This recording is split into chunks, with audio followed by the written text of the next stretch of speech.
Major line move.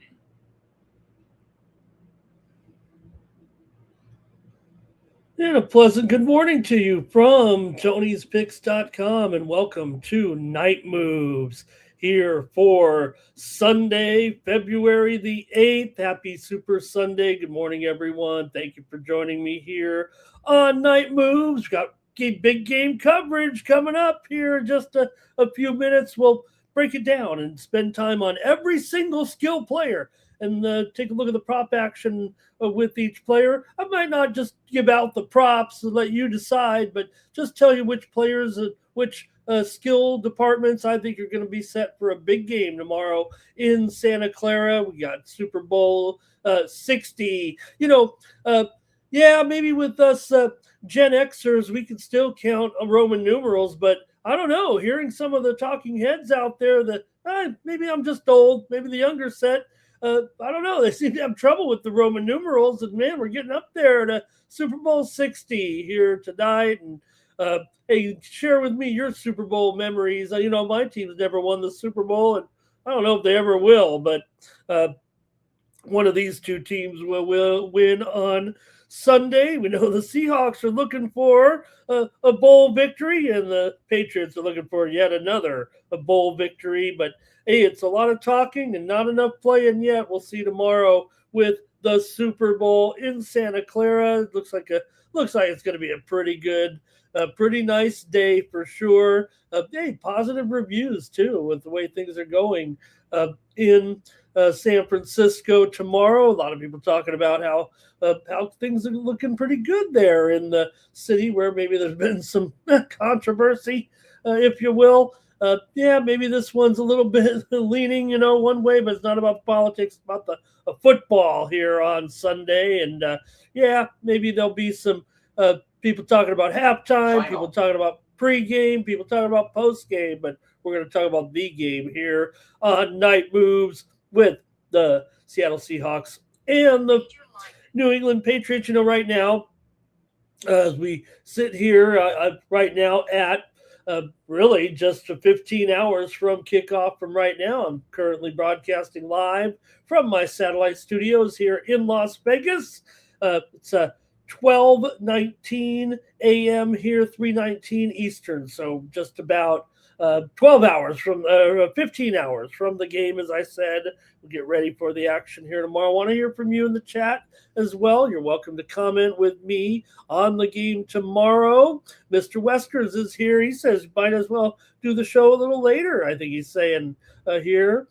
Andrew is here as well. So, yeah, got a couple of guys here in the chat ready to go. We'll take our time a little bit as well. Going to break down all these players here tonight. Hey, pretty good night there with the action. Man, I took it on the chin, though, on a couple of picks over there with the UFC last night. I tried to come in here with a 3-pack of plays, but, oh, man, I had to suffer away there. You only could get one winner out of those, but hey, we'll go over to Tony'sPicks.com and take a look at the handicapper leaderboards and see who's hot heading into Super Sunday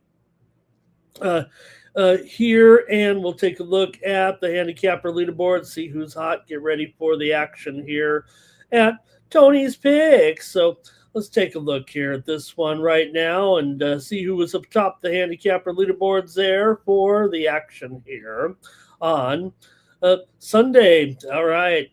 Saturday, I should say. Al Ninos. There's Al. 4-0 yesterday. Double shooty in there. 4-1. Nick Lagarettos, 4-1 as well. Bo Dunn in there, 5-3. Great to see Bo back on the site. There's Vegas Al, 3-2-1. David Racy, 9-7 yesterday. Hollywood Sam with a winner. Ron Hahn. There's Stax McKelvey, 2-1 there.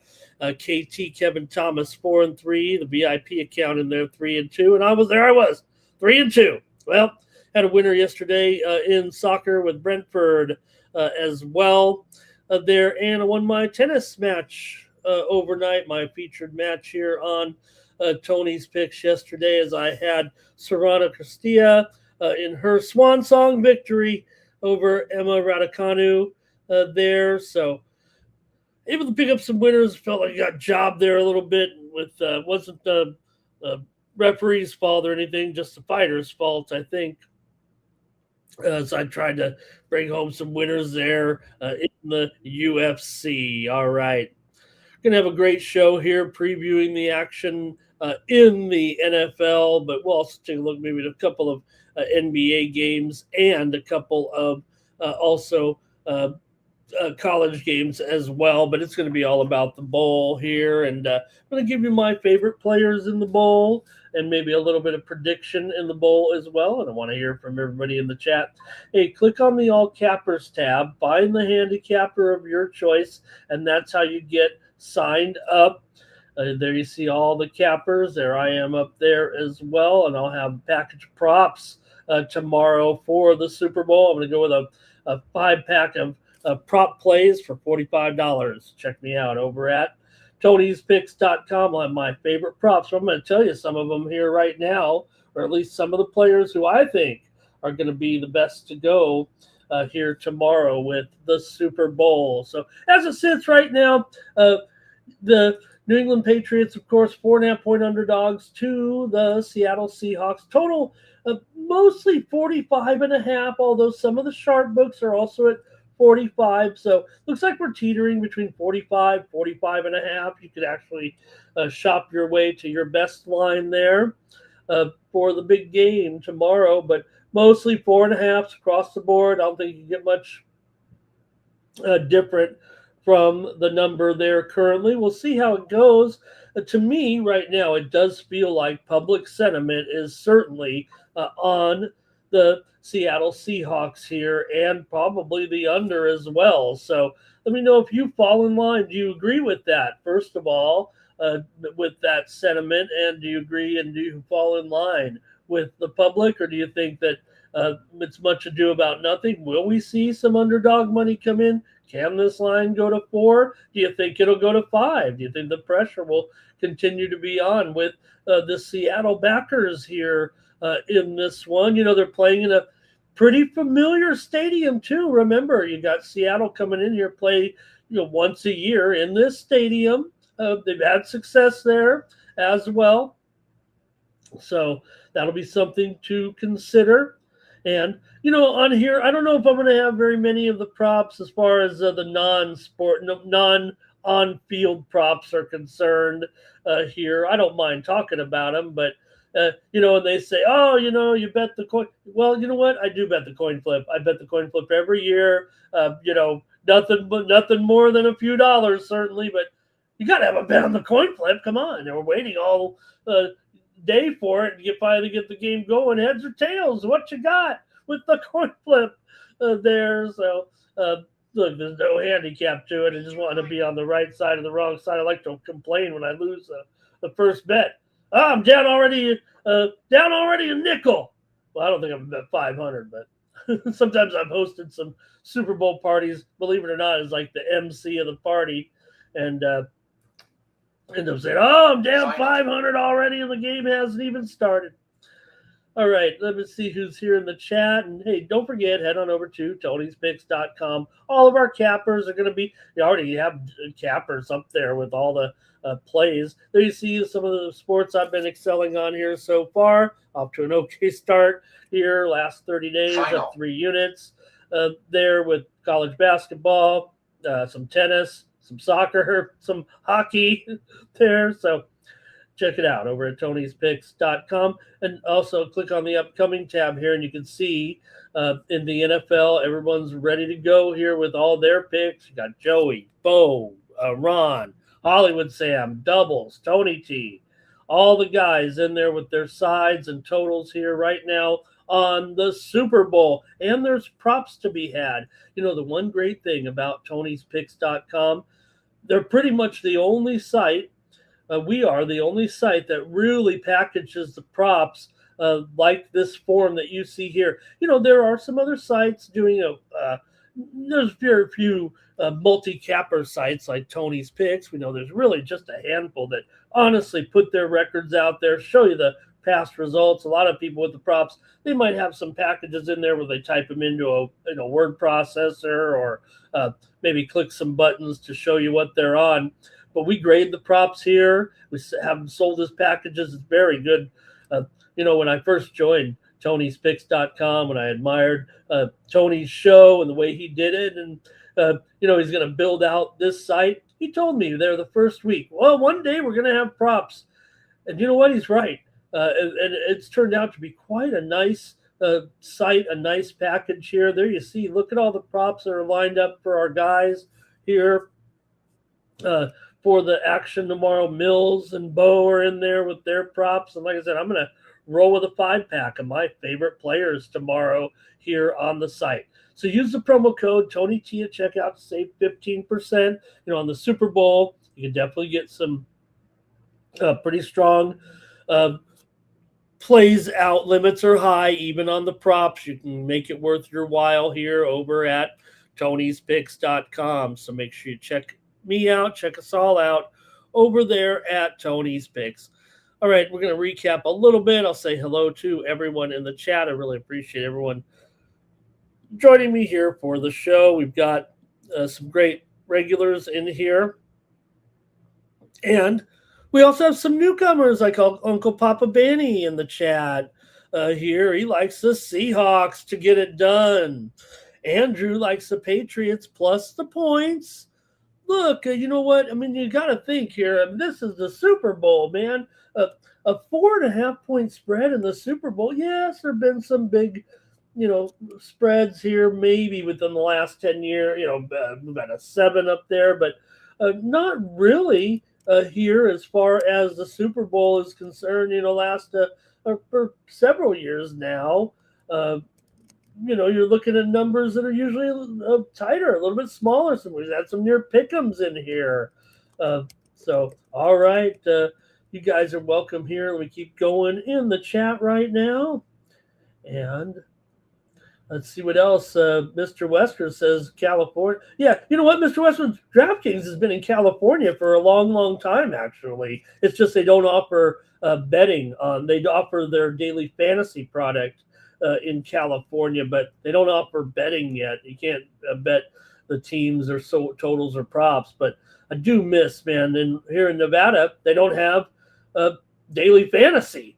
So I miss that big time because that's one of my favorite things to do in DFS. I love DFS, but they actually don't have it here in Las Vegas. So I don't know. Maybe I can make my way back to California. Maybe when I buy the Chargers and move back to San Diego and build $1 billion stadium, they'll have it by then.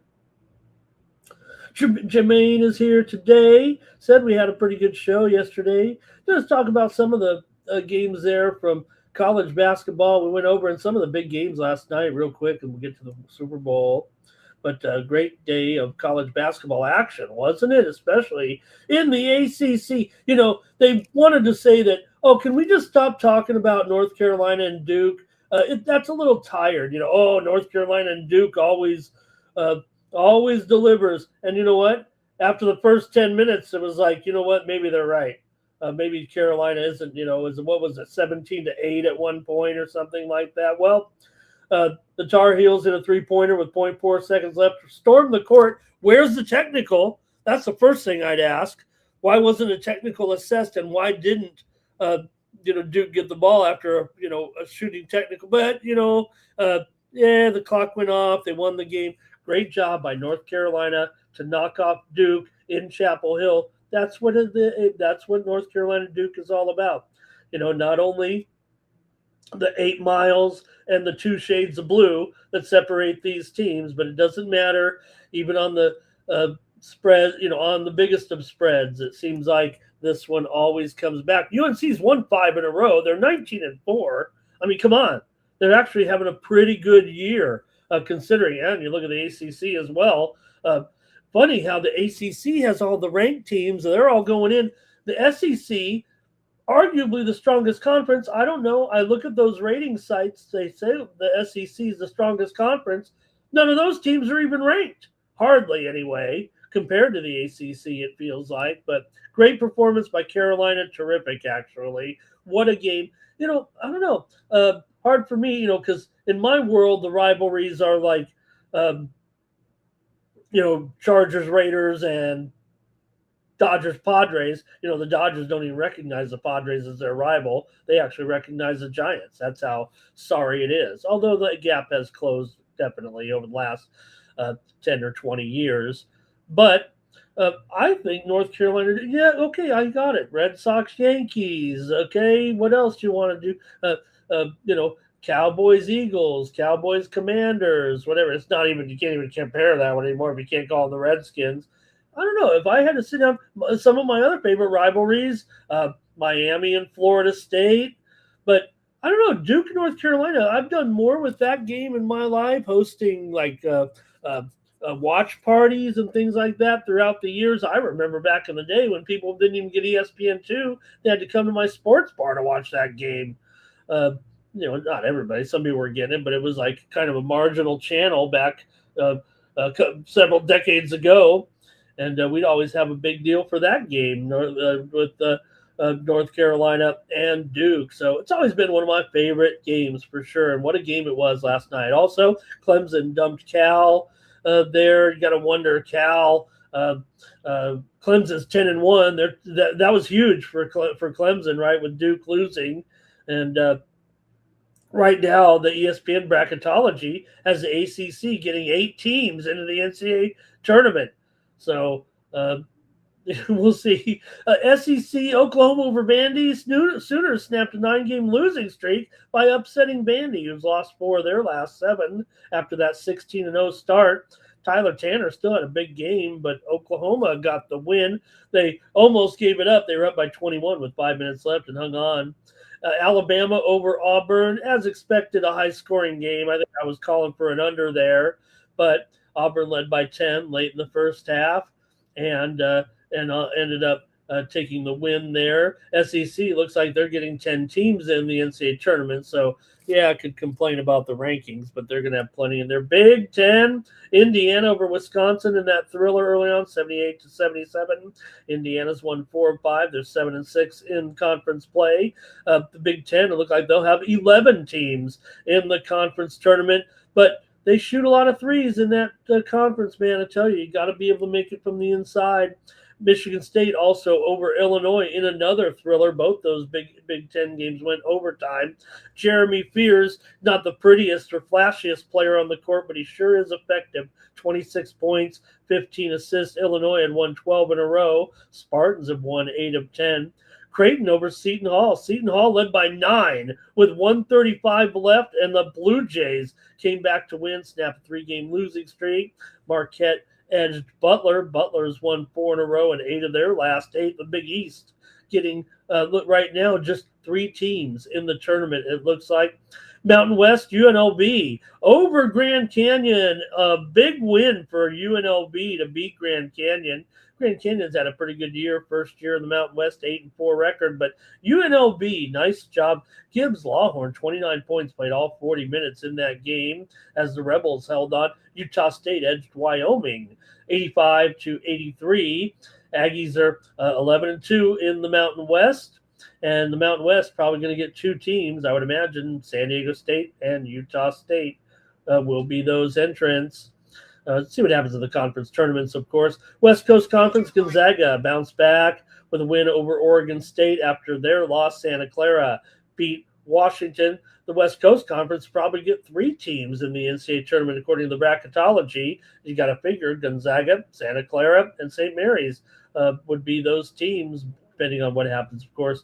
One of those, I mean, if it's not Gonzaga, it'd be one of those other 2 teams that would actually win the conference tournament. I can't see despite what we've seen from Portland. And they won again. Portland won again over Seattle there. Atlantic 10, Mason over St. Joe's. St. Joe's led by 6 in the second half, but Mason came back to win the game. And St. Louis won again, 17 in a row now, 11-0 in conference play. Right now, the A10, just a 1-bid league, so careful if you're St. Louis. Now, you got to think if St. Louis loses in the conference tournament, they still probably have a pretty good chance, but oh man, that's a scary thought especially after St. Louis has had such an incredible season right now. Big upsets on Saturday included Citadel over Chattanooga. South Dakota beat South Dakota State as a 10-point dog, beat them by 1. Moorhead upset Martin 61-55. Delaware over Middle Tennessee State in overtime as a 5.5-point favorite. And also in the Mountain West, Boise went down to the pit and won 91-90 as a 5.5-point dog. How about the MAC Sunbelt Challenge there yesterday? The Sunbelt teams won 10 of the 13 games at the MAC Sunbelt Challenge. Both those leagues are one-bid leagues, so the conference tournament's going to be fun. But Miami of Ohio won again, 24-0. They beat Marshall 90-74. They led 41-17. Miami, the class of this tournament. I say tournament, but like I said, they had 13 games there on Saturday, but the Mid-American Conference only won 3 of them, and Miami of Ohio was one of them. Southern Miss edged Kent 66-65 in that one. Big 12, TCU over K-State 84-82. Iowa State beat Baylor as well. The Big 12 will get 7 teams right now in the conference tournament. And Horizon action for Wright State over Fort Wayne, and also Green Bay over Detroit. Horizon just a one-bid league as well. And just bad defense in that league. Those were 2 low-scoring games comparatively for that league. Southern Conference, East Tennessee State over VMI. ETSU's won 10 of 12. They lead Wofford by a game atop the standings. Citadel beat Chattanooga 78-71. Chattanooga continues to fall off. SoCon probably a one-bid conference. Big West action, Santa Barbara over Irvine to win. They're 6th in their last 7 there in that one. Irvine was pretty hot. Cal Davis beat Cal Poly 67-58. Cal Poly led by 7 with 8 minutes left in the game. They lost by 9. So the Aggies have won 6 of 8. Big West, another one bid league. They have the fastest tempo of any conference. So despite what I said about the Summit League and the Big Sky, Portland State snapped Sacramento State's kind of rush there. The Vikings have now won 11 straight, I believe. They lead the Big Sky by 3 games. Eastern Washington over Montana State, another one-bid league. So we'll see about that. Portland State's still going to have to win their tournament, so that's a look at the college ball. All right, let's get ready to talk a little bowl here and see what else is going on in the chat here. I said Jermaine was in here, right? There he is. Did have some good picks. Yeah, we rocked the show last night in the NBA, right, with Brooklyn there yesterday. We had the Houston Rockets on the show as well. We also came through Denver and Chicago, winner there. Warriors and Lakers game to go under. That was a winner. Sixers and Suns to go under. That was a winner. Memphis was a winner. And then the Sacramento Kings. So 7-3 again. Man, really, like I said, I got to switch the premiums up for the show picks, it feels like. Okay, let's see who else. Greg Gibson in here, ready to go. Andre there talking about the sacks, talking about the defense. Greg's going 2 picks for May here. Says that defense is going to be the X factor. They've had a great defense, but the Patriots have some defense too. They're almost overlooked, it feels like. Henry over 5.5 receiving yards in the first quarter. And let's see, Greg says it'll be 27-20. He's got it as an over there. He's got Seattle covering. Andre's got some inside information on the coin flip and the national anthem there by Charlie Puth. We'll see. We also have some other songs there, but what else here? Draymond was going all Draymond-ish there today again, wasn't he? There in that game, they were going to be up against it there. Even the Lakers were able to win. Like I said, we were on the under in that game, so I think we had it right there. All right, and Mr. Wesker says, yeah, like I said, Mr. Wesker, I used to play DraftKings all the time. The DraftKings has been in California over a decade. It's just they don't allow actual wagering. They just have a product. It's a DFS product. If anybody plays DFS, it's so fun. All right. Let's see here. Andre with a good day. Cal Daw. Who else? Who else? Okay. Oh, that's great. That's I want to see that. Well, I guess I can't here now, but we know that with the Calci, like I said, they feel almost immune to what's going on. There's a lot of lawsuits in every state, but again, Calci has uh, members of the Trump family on the board of directors, so they kind of have a little, cheat sheet in there anyway. So, all right, I want to see that. I didn't hear that. You got me on that one. So they're going with the prediction style products. They should. I mean, why not? You're not going to let Kalshi have all the other uh, property on that, right?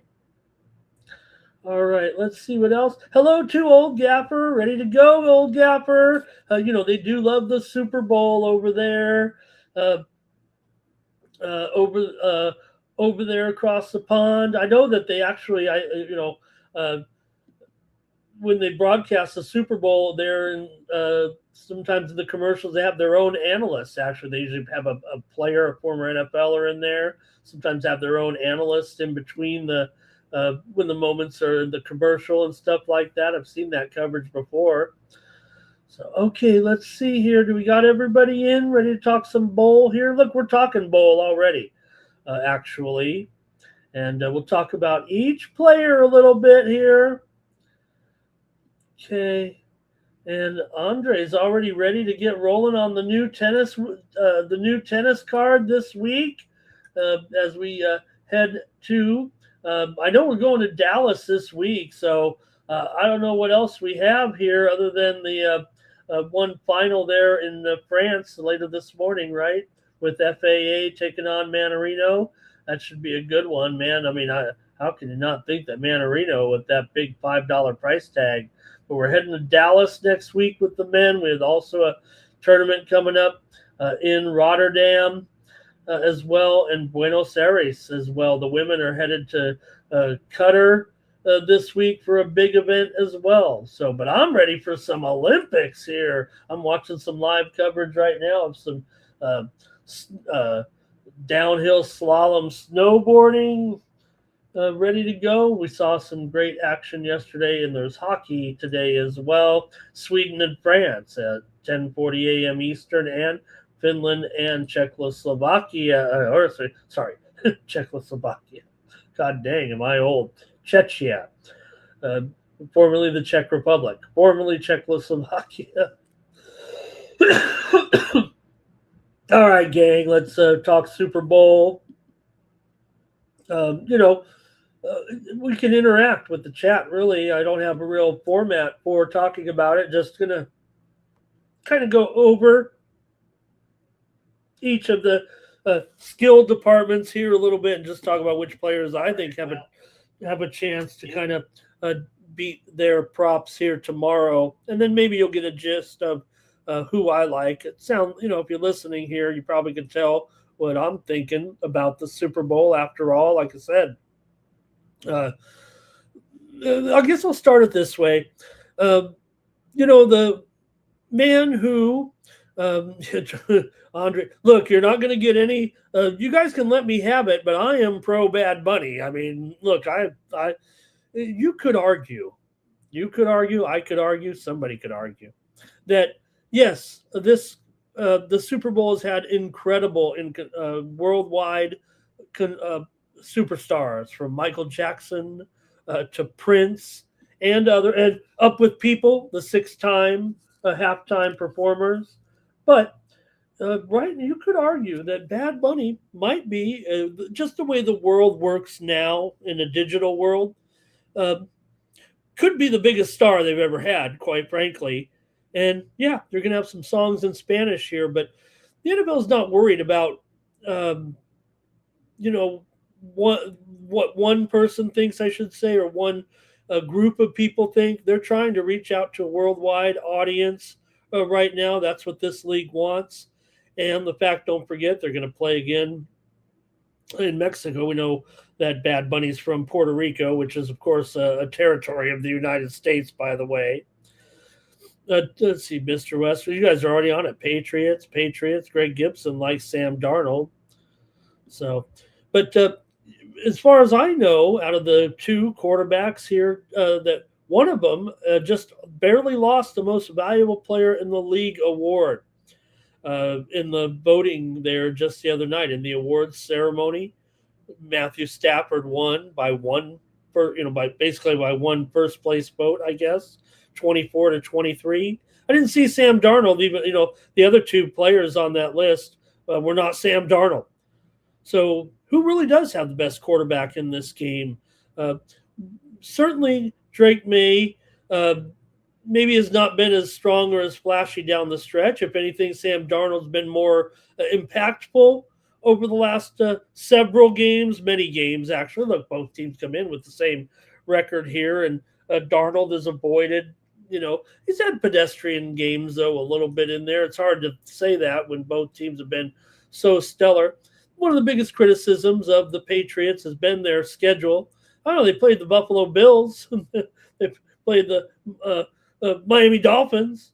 Well, I don't know if that counts.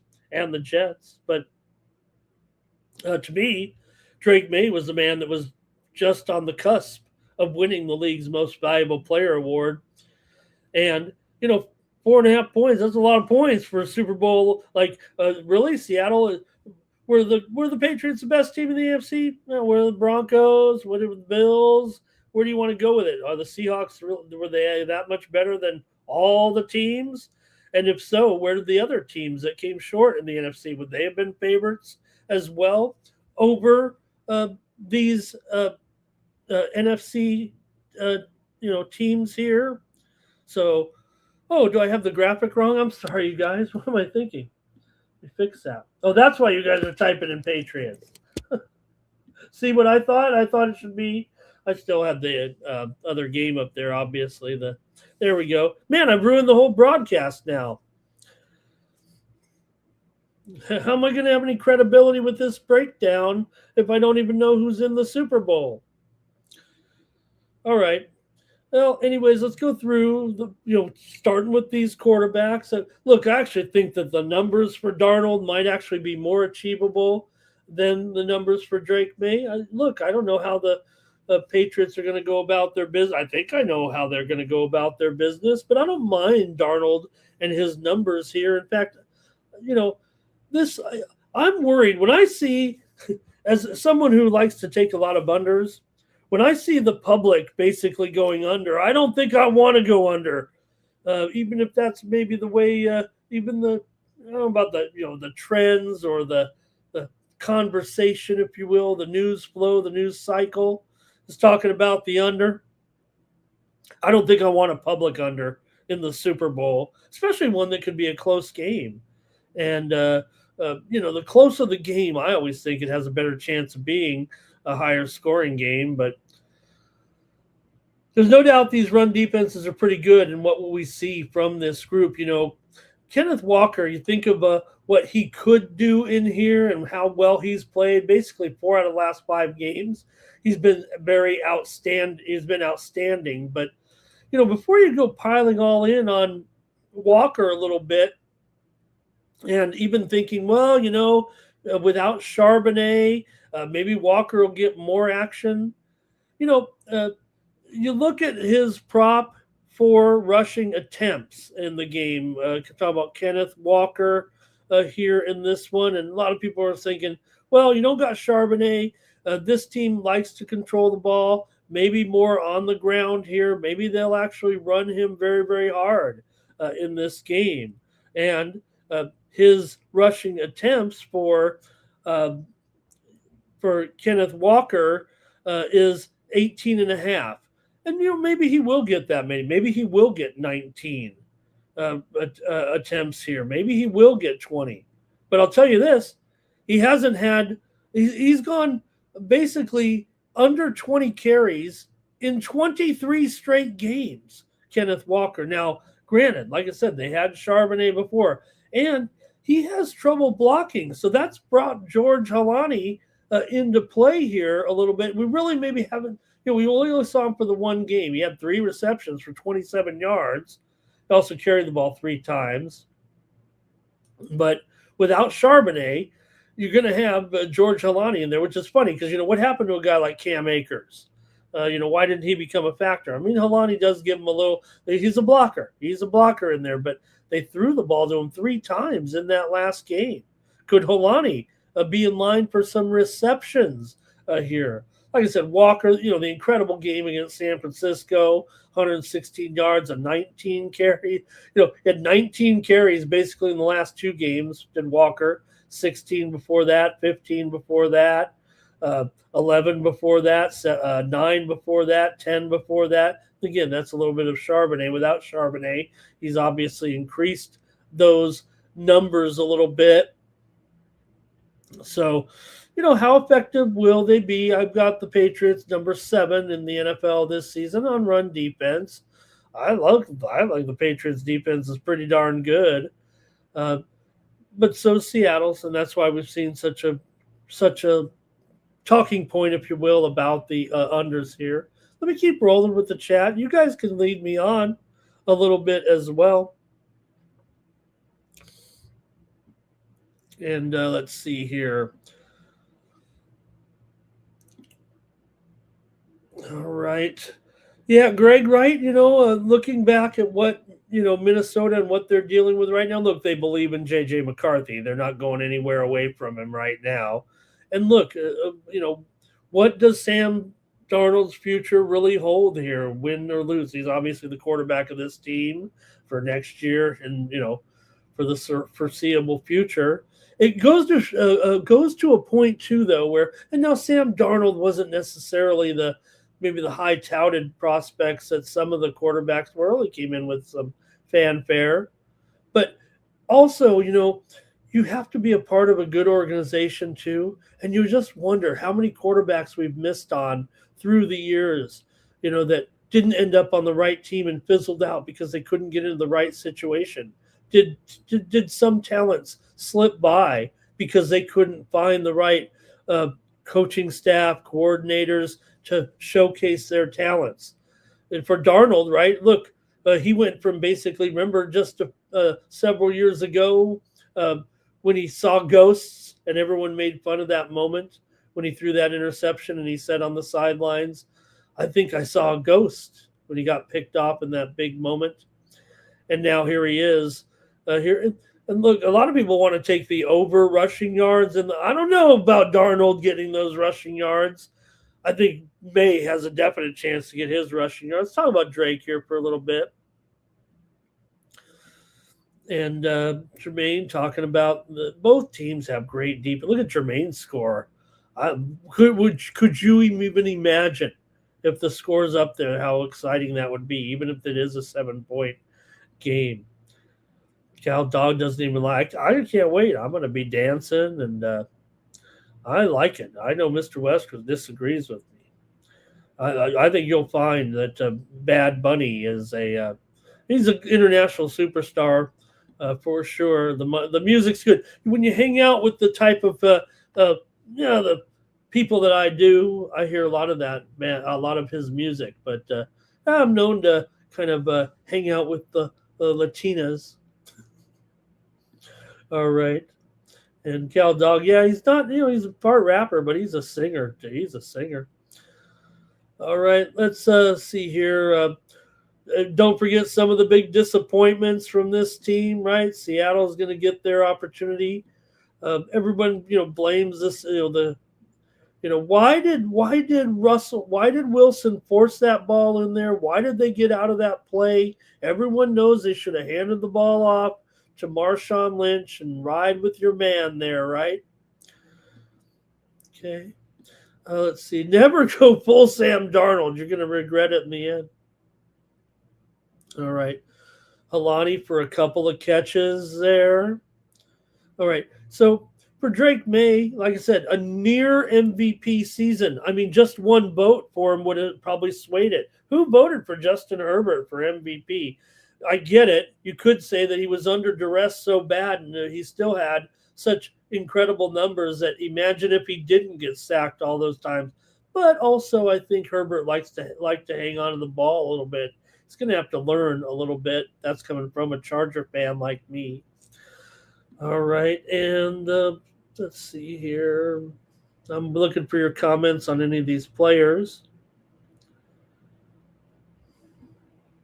And Jermaine talking about the schedule there a little bit. A lot of people on that, both quarterbacks to throw an interception. Look, you doesn't necessarily have to disagree, right? If you look at the postseason, it does feel like every one of these quarterbacks has had their opportunity. I think May's goal, though, is to protect the ball, maybe more so than Darnold in this situation. So, all right. Russell only ran the play the coach sent in. Yeah, Russell Wilson doesn't get the choice to check out of a play. So, all right. So, look, I think Drake May is, I saw one prop. Okay, this was a book I saw here in Vegas. I'll call it out. Stations, pretty good app. But when I looked, there was one. They had the Patriots basically at plus 200, and Drake May to win the MVP was plus 200. That's just, you don't want to do that. That doesn't make any sense. Although who else could be the MVP if it's not Drake May for the New England Patriots? Let me talk a little bit about the Patriots run game here with Ramondre Stevenson and Travion Henderson. Remember back in that game against Buffalo when Travion Henderson got to the outside a little bit. You really could see his speed there for a time, getting to the outside and how he can outrun defenders. He has tremendous speed for a running back, one of the fastest in the league for sure. But after that, he just dropped off. He really didn't have a good game. Miami had a good game, but they crushed in that game, and they were actually giving a little bit of respite in there to Stevenson. Remember, there was a time when Stevenson missed a series of games earlier in the season, but he was the one. He left that Miami game because he had already had up some big numbers. And, Stevenson's had 5 pretty strong games here. It felt like they had actually gone away from Henderson. Henderson's a real popular talk this week with handicappers. And look, I guess if you're going to strategize, if you're the New England Patriots here, you're going to want to get the ball to Stevenson more. But to me, it looks like they've abandoned him a little bit. I think they just feel like the toughness of the running with Stevenson, as long as he doesn't turn it over, obviously, he can be strong. And Henderson, what the dissection has been with Henderson is that he's not following the blocks. He's not able right now to dissect where to go in between the blocks, and that's where he's having trouble. It's funny because they probably should be trying more pitches, more off tackle with him, and they're saying that when he's getting the ball on runs up the middle that he's just picking the wrong holes. He's getting blocked into the holes a little bit, and that's affecting his production. So I really think that Stevenson gets heavy workload, and Henderson is just a bit player, actually, in the game. Now, when I say bit player, just in comparison, because for a while there, it looked like, oh, hey, the Patriots really could have a two-headed monster in their backfield because Henderson has looked so sharp. I think Henderson just needs more seasoning here right now, and he'll be fine. But last game, 3 carries for 5 yards. Before that, 12 carries, 25 yards. Before that, 9 carries, 27 yards. Not a lot of production there. So Ramondre Stevenson in the AFC Championship game played a season-high 94% of the snaps, carrying 25 times. So maybe the weather had something to do with it, but I really think that I'd more fade Stevenson here. I think they're committed. I think they like or fade Henderson here. I think they're committed to having more impact from Stevenson. He's been the stronger runner here right now. In fact, you might even prefer Holani over Anderson, although I think the projections would say that Henderson would be in line to get a little bit more production than Holani here. But it does feel like the does feel like the Seahawks are a little more creative on offense, I would say, than what we've seen from the Patriots. Let's continue on the chat here, though, and see if you have any. May for 2 TDs. Wow, if he did. And maybe, there's an MVP right there. So, Andre says maybe Henderson in his receptions here, right? No targets in the championship, 2 targets before that, 1 target before that. No targets against for 2 weeks prior to that, 1 target before that. This is over the last 6 or 7 games, averaging 1 or 2 targets. Okay. And let's see here. Greg says if the Patriots win a game, it's fixed for a rookie player to win a championship. Who do you think that player would be? Let's see. Who is a rookie? Who is the rookie that you would see winning this championship here? Who is the rookie? Oh, do you mean Henderson, Greg? Henderson would win the because he's a rookie, right? Travion Henderson. So maybe is that who you're talking about? They're going to put him in space. I gotcha.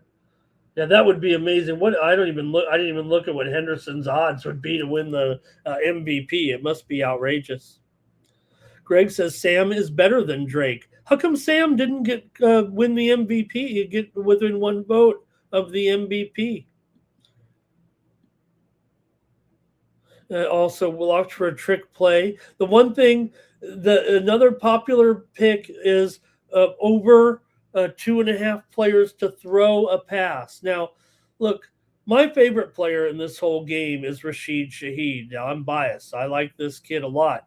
And one other thing about Shaheed, he can throw the ball, and he also runs reverses. He is that one player that you're going to want to take possibly out of the receiving corps to get possibly some yardage. He carried the ball in the championship game. He got 0 yards. You know, he took an elongated route, really, took the handoff, and had to run out of bounds. They did read the play pretty well. But also Shaheed, a big chance. Now, here's another thing that's happened with the rules of the kickoff, okay? So this year, remember, they made one little change to it so that there'd be more returns again. Now, some of the kickers are pretty good. And again, if you can kick it so that the man has to down it in the end zone, that's ideal because then this is the 20-yard line. And we know that there's some others where if you kick it out too far, 35-yard, 30-yard line. But the thing is, when the ball has actually been returned, the play is starting at the 34.1. I guess that's the right way to put it. Basically, the 34-yard line. That is the farthest that players have been returning the ball in NFL history. And that was by design. And the man who can get that return to possibly break through is the man who has 3 special teams returns in one season. You rarely get this anymore in the NFL, but you have granted one was a punt. Remember, Rashid Shaheed's only been on the Seahawks not even half the season, and he had 3 returns. Some guys don't get even the best returners don't even return 3 sometimes in their career. If you return 3, you're in that Hester territory. You're in the Billy White Shoes Johnson territory. You're in the Dion territory when you can return. Rashid Shaheed is one of the top return men ever to play in a Super Bowl, just like Hester, when everyone said he was a great candidate to return one and return that kickoff in the start of the second half, remember? Shaheed definitely has the numbers that say he is one of the top odds to return it. I think this is a great play to take Rashid Shaheed to score a touchdown, or look to the special teams, a return touchdown for Seattle possibly. There's so many ways you could play it with the way they have it spaced out. but I think Shaheed is very, very live to return. You might even look for yardage props for return men and try to make sure you're on Rashid Shaheed. And he's gotten more involved in the offense. That's really what I've been really excited about here. Look, uh, start to break down here, maybe a little bit into the receivers a little bit. JSN, um, if there's one guy that people are talking about other than the quarterbacks to win the MVP, right, it's JSN, especially with these numbers. Now, look, for a receiver to win over a quarterback, you're going to need 2 long touchdowns probably, or one of those Puka-like games, 15 for 185, and maybe the 2 touchdowns, or 2 long touchdowns, maybe plays that the ball was thrown short to the player, a 10-yard out that he turns upfield. We've seen how Njigba gets that ball and can get to the sideline as well as getting his deep routes. But he's been really the only quote-unquote live player to maybe be an MVP candidate for the game. And it's well within reason. I mean, look, he is an MVP candidate in the league for the season. He was that good, right? You saw once he really emerged as the best receiver this season. With all due respect to what Puka did and everything, but Jigba's got a little bit more explosiveness maybe there. I don't know if he has quite the hands, but he didn't drop very many. And I think Jigba, is going to get plenty of targets here because I worry about Cooper Kupp. Look, we love Cooper Kupp. What a career. And for him to kind of come through, remember, there were weeks where Cooper Kupp was actually disappeared from the offense for the Seahawks, and you kind of wondered, hey, is it really over? I mean, does he have anything left in the tank even at all for this year? There was that one stretch where he was just basically 2 or 3 targets here and there, but to see what he's done here over the last couple of games, and the fact that, hey, this could be his last game, so he could get some high volume here. Who else you going to trust? But there were times when it wasn't as strong for Kupp, and remember, he was injured, missed a game with an injury just a couple of months ago. But I do like the matchup for Kupp. I actually wonder about Njigba's odds. If you were really honest with yourself, you couldn't. If you want to root taking Njigba's over on his receiving yards or his receptions, and you want to root for that, go for it. I mean, he obviously at any moment could smash them, but they're truly unrealistic in the scope of betting to have his yardage what it is right now. Yes, if he goes on to have an MVP-like game, he'll definitely get these props, these receiving yards, for Jackson Smith and Jigba here, especially when you're looking at. But when you're starting to get up now towards the 94.5, and the square book's even going a little bit higher, 100 yards ain't out of the question. We know that. He's plus 550 to get 150 yards, so approximately. So why not just ramp it up if you think he's going to have that kind of game? Because I really don't think that 94.5 or whatever the consensus line is a realistic number to bet, no matter what. I mean, that is just that those would be almost MVP like numbers for a game. Keep going here with your comments. Appreciate everyone. And let's see here. Mr. Wesker says May and Darnold are the same level. I think maybe that right now at this moment, I give Darnold a lot of credit. May did have a remarkable year. It was worthy, obviously. Like I said, he's the one that got all the MVP votes. To me, it's Darnold that's coming on stronger down the stretch a little bit. Whereas May, might have been hampered by the weather too.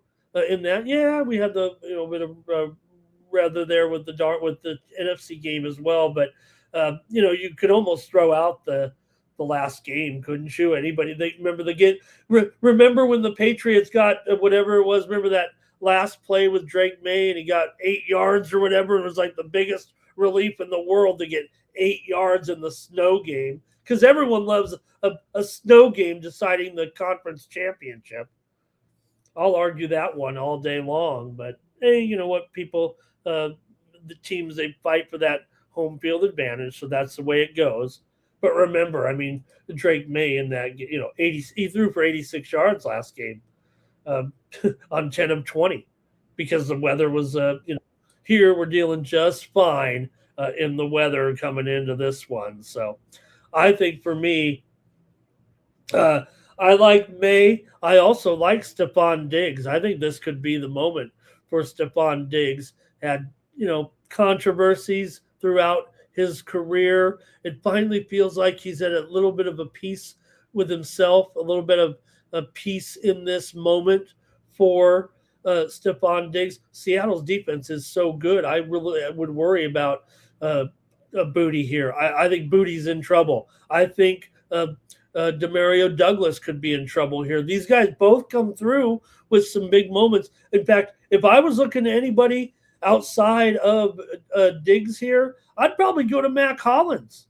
I think Mac Hollins is the man to look at. Maybe his numbers being a little bit lower. I think the Booty numbers and the Douglas numbers, you could pick them, you could root for them, but I think Mac Hollins is the more legitimate prospect here to beat his numbers anyway. For the Patriots. So I think if I had to look at the Patriots receivers, Diggs number one, Matt Collins number two, and then from there, Booty and Douglas. I'm not sure, because look, Douglas had the big play. Remember, getting that TD to start things off in the Houston game, but just one target last week, and again, last game, and again, you just don't know where we stand. It's easy to look at the numbers and just say, "Hey, wow, they were pedestrian," but the snow was everything in that game. The weather was everything. So, for the Patriots here, the man you really want to look at if he's going to beat his numbers is going to be Hunter Henry. Hunter Henry is the man that I'm most confident in of the Patriots players to beat his numbers here in this game. I think he'll have the game that he needs, and maybe that one. He may get that touchdown. He may get that ATD at a decent price. But also, I want to look at Austin Hooper in the game as well. I think both tight ends get used. I think the projections are a little bit low for Hooper. I think I like him a little bit more than what I've heard from a lot of folks this week, and maybe he could be that ATD guy. Maybe he could be a first touchdown scorer as well. I think Austin Hooper as well. I think both Patriots tight ends are in good position to have a game here against Seattle. So those are the guys I'm mostly covering here. I don't know how deep I can get with any other personnel, but I think those are my favorites there. Continuing on a little bit on the Seahawks side here, they're probably not as deep in the receiving core. Like I said, you could count on Booty and Douglas to get targets here. And also, Henry and Hooper, I think you can get both. I think you got 5 guys who could legitimately receive minimum 2 to 3 targets. On Seattle, I don't see that. I see on Seattle really just JSN, Cup, and Shaheed. I don't think they can get down to Young or Bobo, although Bobo had obviously the touchdown last game. Remember, Bobo missed a lot of time as well. But there was a time when Bobo was like, and I'm talking about not necessarily this year, although he did have a little bit of action there. But, there was a time, remember, he had a big primetime game one time, and he does come in with a little bit of a hand injury. I think suffered in that championship game, I think. So, again, Bobo, he'd be the long shot, but also now AJ Barner looks really good. AJ Barner is a guy who I also think can get close to his props. But from there, you really don't have, I like Hooper, for example, over Eric Saubert. Saubert's the backup tight end for the Seahawks. I don't know. Maybe he gets a target. Maybe. I just think there are more targets on the Patriots, more legitimate targets on the Patriots that they can use here. So again, I think Rashid Shaheed is the wild card though because of the special teams I think the Seahawks have the better special teams here. Now, a lot of people are looking at the kickers, especially with the potential of an under here in this game.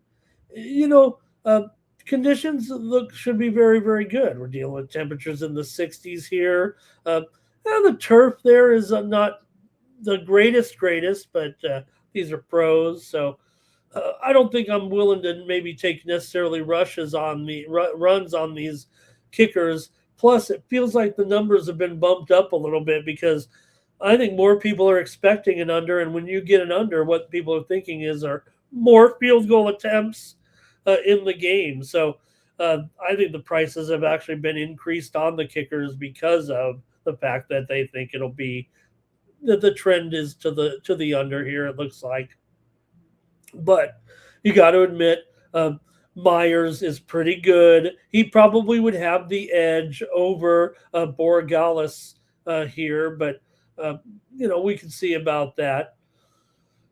Myers, let's see,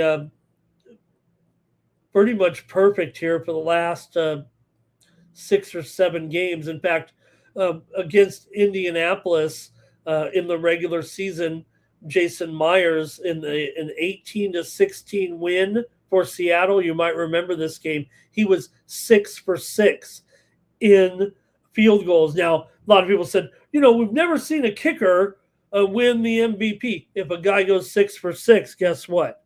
I think that's going to be an MVP for a kicker. So, look, the odds on the kickers are actually quite good, I think, for an MVP, but you'd need a almost unicorn-like game from one of the kickers. And could it happen here? Maybe if these quarterbacks are flailing in the end zone.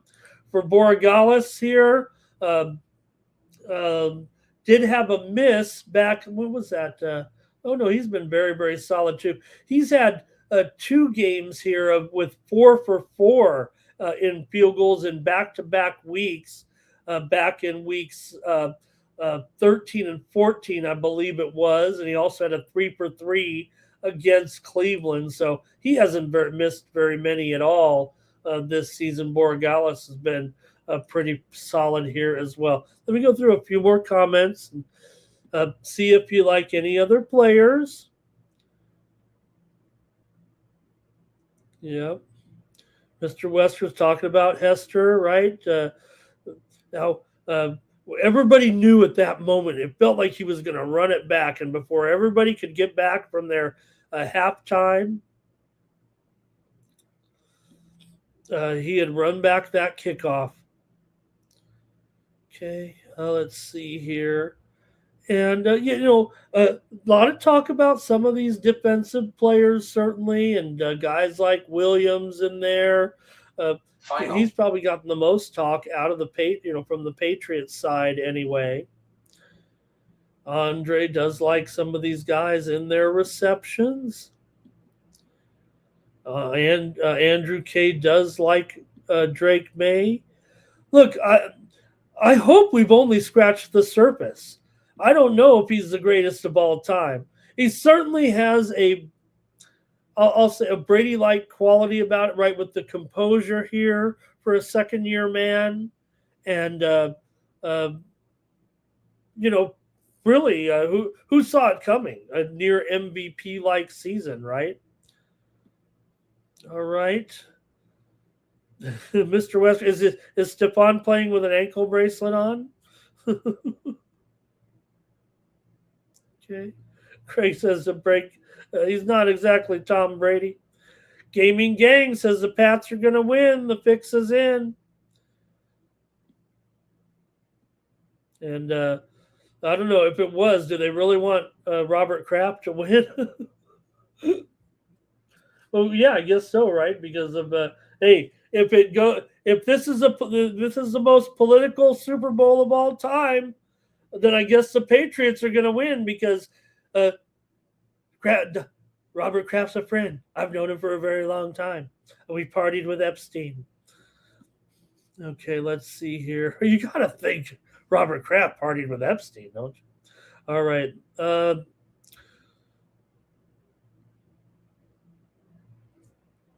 Hollins and Henry could have big games here, says says Andrew. And we did know that Sean Smith, you might know Sean Smith. He's the official in this. He's the heads up the officials. Remember, the funny thing about the NFL is they actually make all-star officiating crews. Makes it kind of tough sometimes. Maybe they should just take one crew who is the all-star crew of the season. Maybe that'd be a little bit better. We've seen a little bit of chaos there. These guys know how to do it, but when Sean Smith officiates games in his career, he's officiated 121 games. Really, 44 points is the average score when Sean Smith officiates a game, and his record is 61 overs and 65 unders. So, all right. Greg says they've got no one else. They've got no one else but Diggs. Oh man, look, I say they've got more. Okay, Diggs versus Njigba. Yeah, JSN. He's awesome, right? How about Cup versus number 2? Who is number 2? Is it Keyshawn Boutte? Is Cup have the advantage over Boutte? Maybe it's pretty close. I don't know. Does Cup have the advantage over Matt Collins? I guess he would. I guess he could get the targets. Does Rashid Shaheed have an advantage, say, over a guy like Boutte or Hollins? The numbers wouldn't necessarily say. Shaheed has kind of been not as existent in the offense. He's been all about the special teams. He's really just a guy who's getting a couple of targets per game. Those targets have gone up here recently. But again, like I said, I would actually look to target Shaheed, not only, of course, in the special teams, where I think you've got to take him to return one, but also in the run game, right? And I think if there's going to be one guy that can pass the ball, it's Rashid Shaheed. He threw the ball a lot in high school, too. And he's the one, he'll take it on the end, and maybe he can throw like a end around option pass. Clip it. Okay. Could Bobo get to the end zone again? It felt like when Bobo got that touchdown, we used up our Bobo card there. But maybe he could do it again. And Greg Gibson equals the Patriots here to winning the lottery. They're 4.5-point dogs, my man. That is just a bad take. This isn't my Chargers. I'll tell you, my Chargers were the biggest underdogs, really, and even more so than the Colts when they played the 49ers. But it was funny. You could go to Reno and actually get the Chargers plus 23.5 points in that Super Bowl. They lost 49-26. And down in Tijuana, they were 17.5-point favorites. So you could have middled the game easy there. But okay, Timmy on the Patriots there. Dimitri. So look, I don't know. Maybe because I'm on Patriots, we're kind of in Patriot land because maybe I'm on the Patriots here, and so maybe that you guys are just coddling me a little bit. But to me, I just think it's going to be a big time Super Bowl. Yeah, you got it, Mr. Weskers. Yeah, look, I think it's the Super Bowl, right? I don't expect a blowout here. Not like the good old days, right, Mr. Weskers, when every Super Bowl was a blowout. I kind of think this, it'll be a great game. Seattle, look, I think I don't know how to put this, but I think that everybody's talking about the dual interception thing, May to throw an interception, and Darnold throw an interception. I think Darnold's the man that could be more likely to throw the interception at the wrong moment. That's really what I feel. That's what we've, in the moments in the past, even this year in the losses, the untimely interception for Darnold is what happens. And he's even recovered from them in a game this season as well. So I think Darnold is the man who possibly could throw the untimely interception in the game. All right. And that might do it, man. I think that's it. Talking Super Bowl. We're going to preview a couple other games here. And also my position and my opinion is, look, I do not want to be on a public under. You tell me in the chat.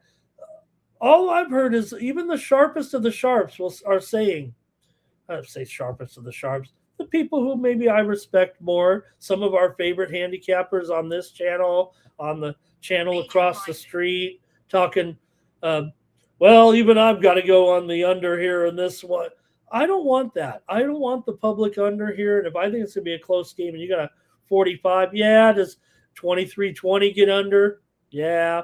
24-21, that's a push right in there. But if it's a close game, we could get overtime, and we'll see. So I hope I covered enough of the bets, all the players with you here. I think you can tell which guys that I like, which I don't a little bit. So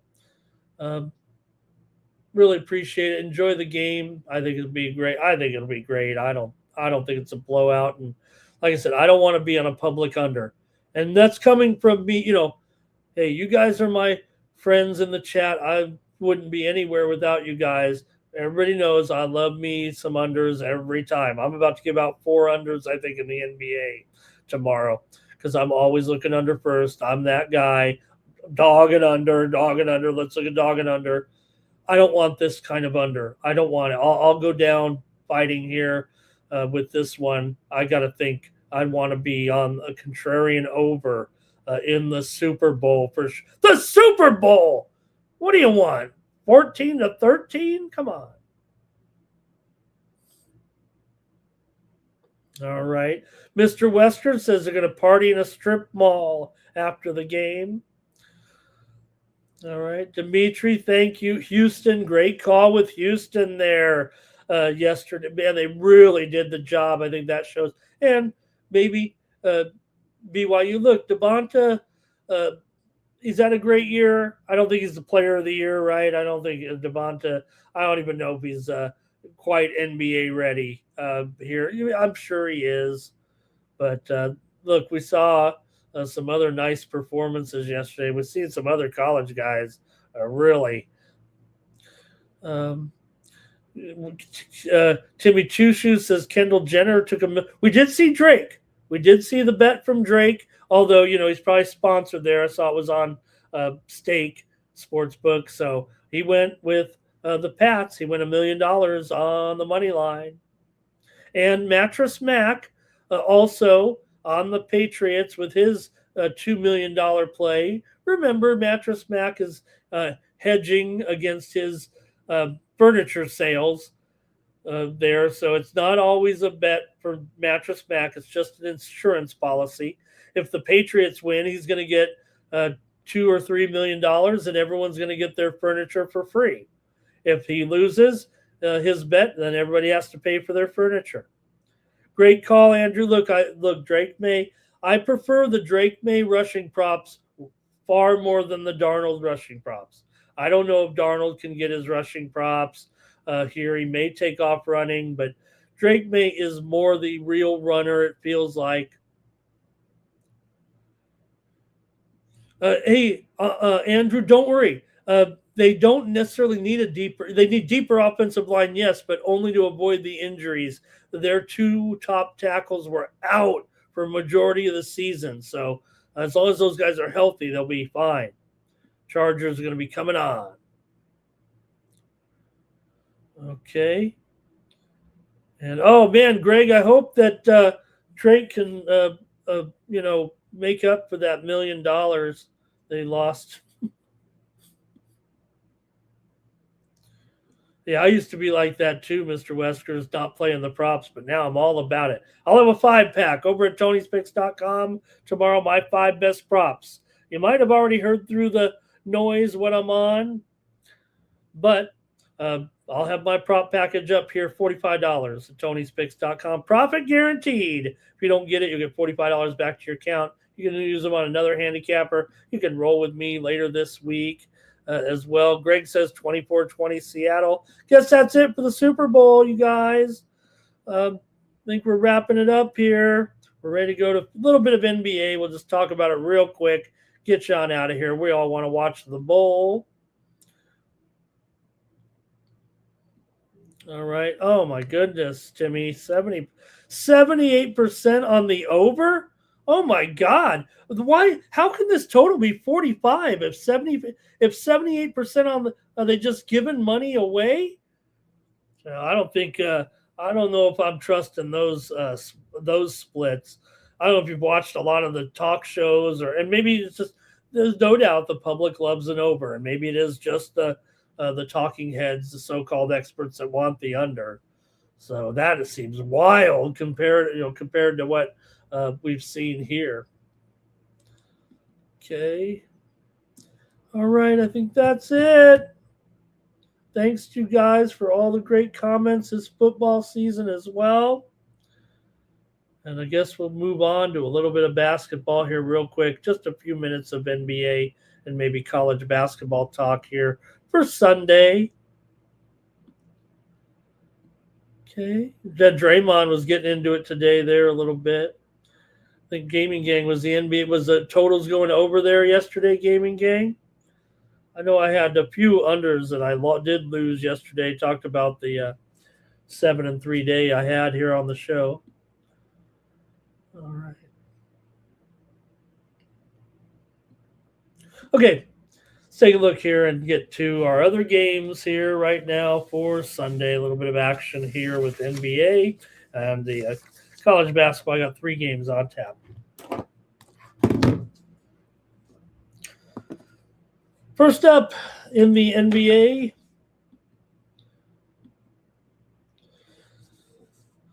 $12:40 Eastern, 9:40 Pacific time here with the Boston Celtics. They're favored against the Knicks. 3.5 and 214 here in this one. For Boston, they come in here 34-18 right now. They're on a great winning streak. The Knicks have been hot too, even though they lost to the Pistons last time out, 118-80. We had the Pistons in that one. For Boston here, they're off of a win over Miami. They did not cover, but other than that, they've been just outstanding here right now. Does feel like Boston has kind of, put things aside here and really gotten moving here despite, obviously missing Tatum all season long. And, hasn't been perfect. But right now, Boston's been coming on like gangbusters right now. Winners of 5 straight, covered 4 out of the 5.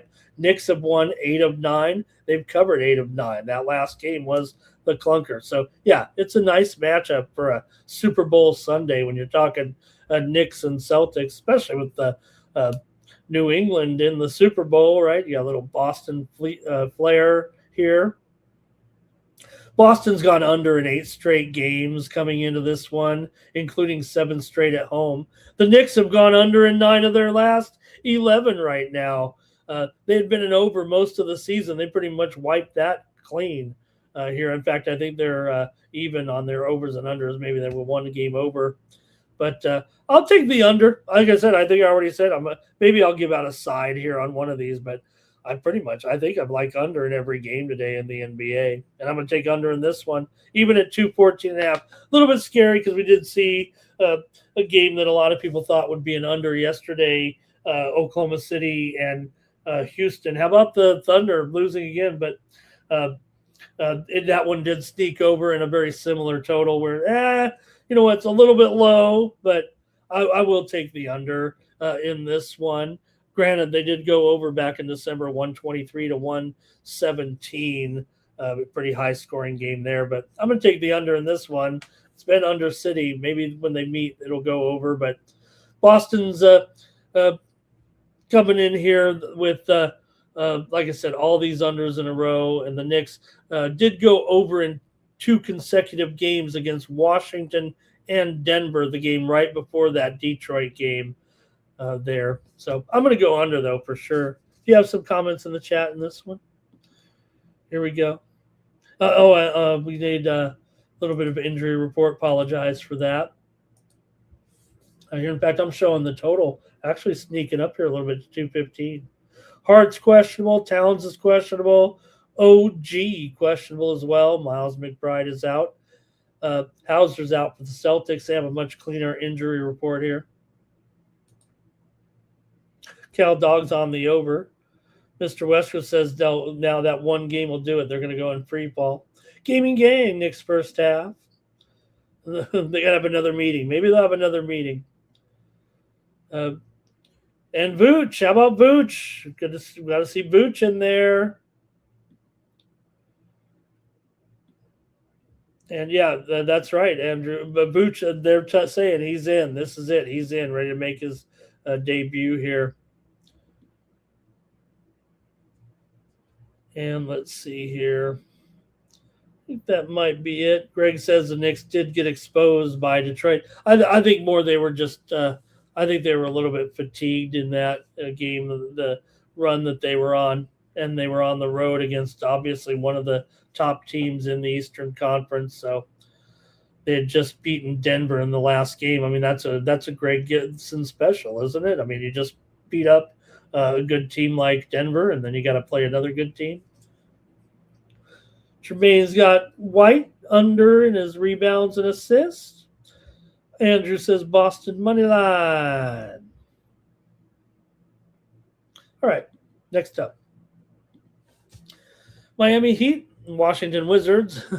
Not a great game here, but nonetheless, you do have the Heat favored by double digits. Look, Washington's a monster covering the spread right now. Come on. Yeah, they're going up and down. I know that. We just had them in that last game there yesterday. We had Brooklyn in the game against Washington there. But I don't know. Seems like when they've been getting some double digits, they just covered against Detroit on the road. They lost by 9, getting 17. Ooh, but they did lose to the Knicks at home. They were getting 13 in that one, fell well short. That was part of that Knicks run. Miami Heat, though, have not been world beaters here of late. I'm going through a few issues here.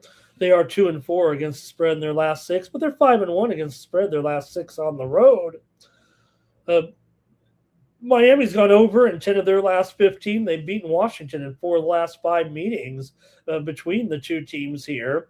Total's gone under in 5 of Miami's last 7 games against Washington. Washington's gone under in 9 of their last 13 at home, although Washington has gone over in 5 straight. But at 235, I'm not doing it. I'm going under at 235. Miami's slight under as a road favorite here. So I don't think Washington can score a whole heck of a lot of points. Not what they would need here. Obviously, they're expected in this one to get about 112. I don't know if they can get 112 in this game. Can they? I'm going to take another under in this one between the Heat and Washington. I've got the under. Let's see what you guys have here. Anything in the chat? All right. Let's see here. Cal Dog liking the under. Mr. Wesker's going to take those, lay those points with Miami. Jaquez for on Andrew here. And gaming system. Wizards plus the points. The Wizards are playing. I don't know. They beat Detroit on the road by 9 points a few days ago. Also beat Sacramento. That's about it. But that it just goes to show. I mean, look, they've got some guys. Now here's a guy. Is there a prop on Chris Collinsworth tomorrow to say, now here's a guy? Okay, yeah, and right, Mr. West, because Miami's not exactly beating them down either with the points. Although, like I said, they've gone over in 10 of 15.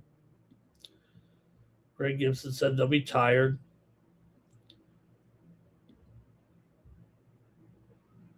Cal Dog says can't trust the Heat given that many points. Kind of want to agree with that. Yeah. Bam to go over. Miami in the under for Greg here.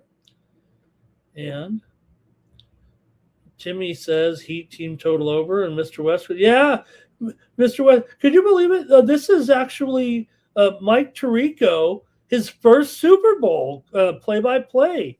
Can you believe that? I mean, you'd think somewhere, but remember, Al Michaels used to be with NBC. He did the last couple NBC games with Collinsworth. Now Tirico here gets his first Super Bowl. Is Tirico going? Is he like catching a flight right now from Italy? Isn't he in Italy?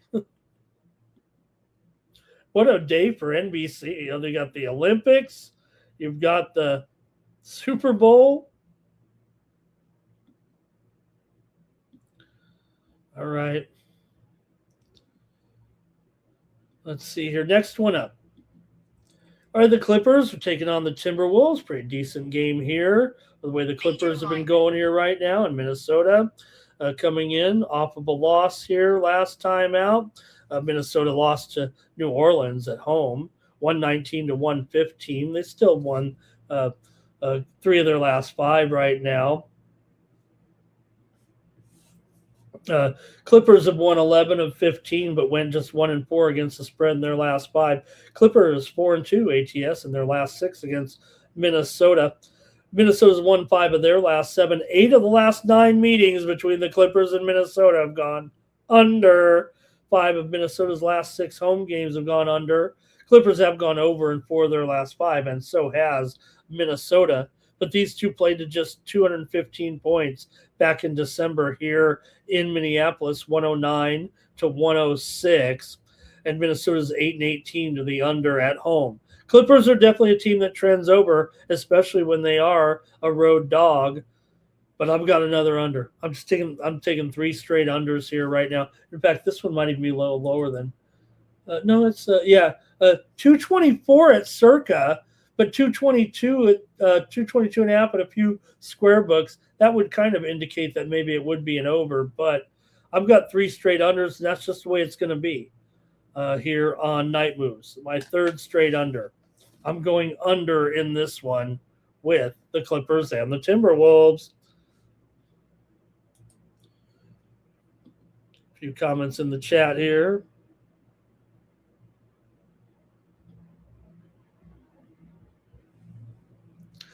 And let's see, Wolves and Clippers are sad. Oh no, Mr. Weskers likes the Wolves because he does not like the Clippers. Certainly, you've been paying attention, though, Mr. Weskers. The Clippers have been playing much, much better. In fact, probably one of the better teams in the league here over the past month. Nas Reed to get over his threes. I say that they've actually lost 3 of 5 and failed to cover 4 of their last 5, but there may be a little bit of trade deadline. You know, things were kind of getting goofy there a little bit. Got rid of Harden there, obviously, with the trade.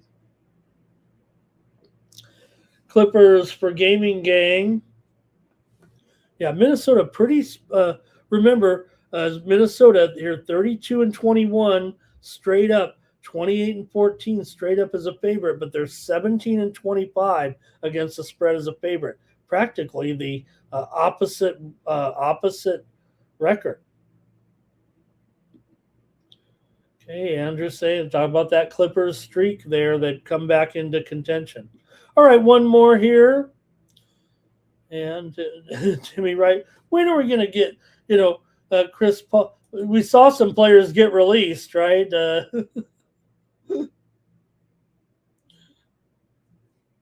Let's go over the last game here.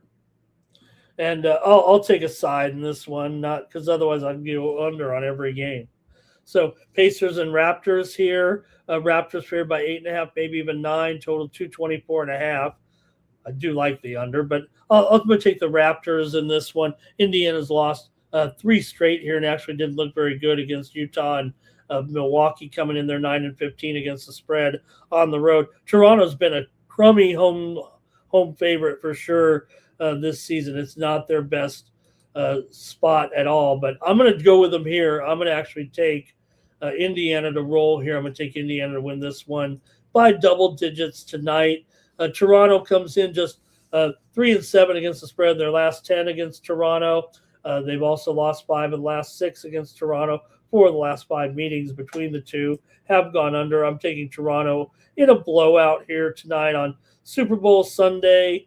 Toronto to rock Indiana here. Indiana's lost 7 of 10. Raptors are 6-3 straight up and against the spread in their last 9 games. So, man, one thing I hate about Super Bowl Sunday.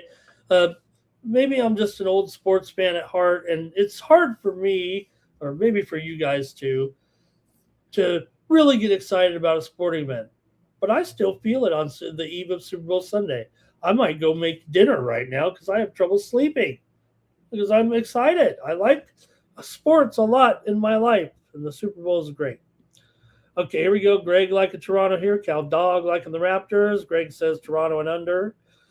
And perhaps first half. That's it. That's it for pro basketball. Let's look quickly at let's look at some college games here real quick, and I'll make some picks.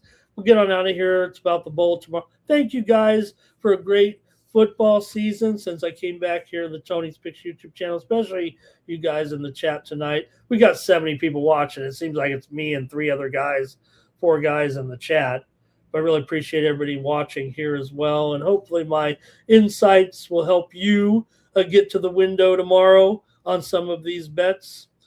Like I said, I hope, you can sit there and say the exact pick, hey, take this guy to get over this. I'm just giving you the gist of how I think the flow of the game goes and those players that I liked. Okay, here we go. Texas Tech taking on West Virginia, Big 12 action here for Sunday. And see what you got here with this one for Texas Tech coming in here, 13th ranked team in the country. They're 16-6. West Virginia, 15-8. They've done a pretty good job here. West Virginia coming in off of a win over Cincinnati last time out. They did lose at home to Baylor, but they did beat K-State. They are 5-3 against the spread as an underdog this year. For Texas Tech, just 6-10 against the spread as a favorite. West Virginia, 4-11 to the under at home so far this season. 3-5 to the under as a dog. Guess what? I've got the under here. Got the under here again in this one, you guys, with Texas Tech and West Virginia here. See, look, talked about the Super Bowl and wanting to go over because I didn't want to be a square under, but I've got the under here in this one with Texas Tech and West Virginia. West Virginia's gone under in 7 straight games. 5 of the last 6 meetings between these two have gone under. They have not yet met this season, but last year's meeting was 73-51. Tech won at home in an under, and they covered. Cal Dog on Texas Tech money line. And Mr. West was no fan of West Virginia. Timmy Chushu says he likes them to cover, though, and here's the Gibson ratings, 69-65. He says that's West Virginia right there, isn't it? And the under.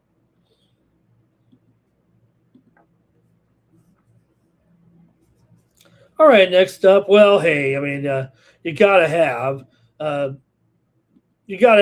Michigan and Ohio State. I mean, come on. In the Big Ten, plus number 2 Michigan going to be on the road. Yeah, big favorite here against OSU right now. And Michigan, just terrific there. Last 2 games, it blew out Michigan State. Just saw the controversy there with Michigan State and Coach Izzo talking about, his reservations, starting fears after that, the controversy there of some of the play against Michigan. But anyway, Michigan won and covered that one against MSU on the road. They beat up Penn State 110-69 last time out. But Michigan's often laying a lot of points here right now. They're 7-0 in their last 7 games. They're 2-7 against the spread in their last 9 overall. OSU's 4-3 against the spread as an underdog. Pretty strong at home. I mean, they're 10-2 at home straight up. Just 2-5 straight up as an underdog this season. But Michigan's covered 4 of the last 6 meetings here between these two teams. And, like I said, Michigan, they're not overrated, right? I mean, this team is good. This team is very, very good, number 2 in the country, but just does feel like they just put too much of a handicap on them. Yes, they have covered the last 2, but you're on the road here again right now. If you're Michigan, you're just 3-5 against the spread on the road. Ohio State, yeah, they're 6-8 against the spread at home, but that's usually the favorite. I'm going to have to take Ohio State here to keep it within single digits against Michigan, as good as they've been this year. Ohio State's still a pretty good home team. 4 of the last 5 meetings between these two at Columbus has gone over. Okay, Greg here has it for Michigan. And Mr. Weskers does not like Izzo. Cal Dog may be on Michigan here. Mr. Weskers might be on Ohio State. And I got one other one here. Let's go back to the Big 12 real quick with USF taking on Cincinnati here in this one. Big 12 right now, Arizona, of course, wins again. They're 10-0. Houston with the win, 9-1. Texas Tech is 6-3. We just talked about West Virginia, 6-4. Then we're down here, Cincinnati 3-7. UCF is 6-4. Doing a pretty nice job here right now. UCF comes into this one with a record of 17-8. Cincinnati sub 500, 11-12, but they are at home here. Cincinnati's lost 2 in a row, actually, right now. Losses to West Virginia and Houston. Just haven't played Cincinnati-like ball this year. For USF, meanwhile, they lost to Houston last time out, snapping a 3-game winning streak. These two teams are combined 13-31 to the under this season. UCF is 1-5 to the under on the road, 3-8 to the under as an underdog. Cincinnati's 3-11 to the under at home, 2-9 to the under as a favorite. Well, you don't need to know me to let you know where I'm headed with this one. UCF's gone under in 8 of their last 10. Cincinnati's gone under in 12 of their last 14. 145 seems almost ridiculous. 4 of the last 6 meetings between these two teams have gone over. I've got the under here again. I've got 6 unders tonight, 5 unders tonight on night moves, but over in the big one. Thanks, you guys, for a great show. Really appreciate it. And we'll see you tomorrow here with more night moves. We'll recap the games, see what happened, see if the tempo, the prognostications were right here. Cal Dog on UCF. Greg likes Cincy to pull it off. That'd be an upset, though, there, wouldn't it, with that one with Cincinnati? Oh, he's got my 5. Okay. Yeah, that's a pretty big line for Cincinnati. In fact, they haven't played very well. Maybe I should have went with the side, huh? All right, Cincinnati and under there for Greg, Cal Dog. Thank you, everybody in the chat. Really appreciate it. Enjoy the game, everybody. UCF for Timmy in there. And another year of football. 29 more weeks. We'll preview some more football games. It's going to do it here for Night Moves. All right, thank you so much. Enjoy the game. And whoops, where did I go there? Enjoy the coverage tomorrow, and we'll be back with Night Moves. I'll probably need a nap after the Super Bowl, so hopefully I'll be on the air in time. For the Tony's Picks YouTube channel, the 50,000 subscriber juggernaut, I'm Ramon Scott. Enjoy Super Bowl 60.